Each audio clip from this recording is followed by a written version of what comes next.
அனைவருக்கும் கணித வணக்கம்.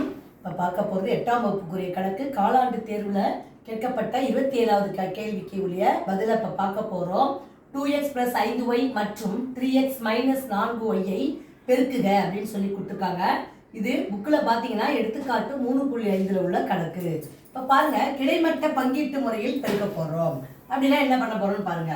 2x அப்படியே போட்டுக்கிறேன் இன்ட்டு இந்த இது 3x இந்த உறுப்பை வச்சு பெருக்க போகிறோம். 3x - 4y.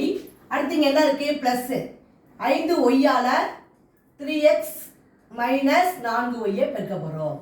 இப்போ பார்த்தீங்கன்னா அடுத்த ஸ்டெப்பு 2 3 பெருக்கினால் 6 6x². அடுத்து ப்ளஸ் இன்ட்டு மைனஸ் 2 4 8y. அடுத்து பாருங்க ப்ளஸ் 5y-யும் 3x-ஐயும் பெருக்க போகிறோம். 3 15 இன்ட்டு xy.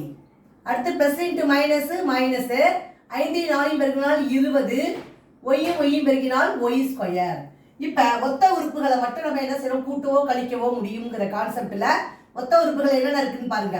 இங்கே பார்த்தீங்கன்னா 4 2 8 8xy வரும். சாரி, மைனஸ் 4y 2x பெருக்கிறப்ப என்ன கிடைச்சிருக்கு?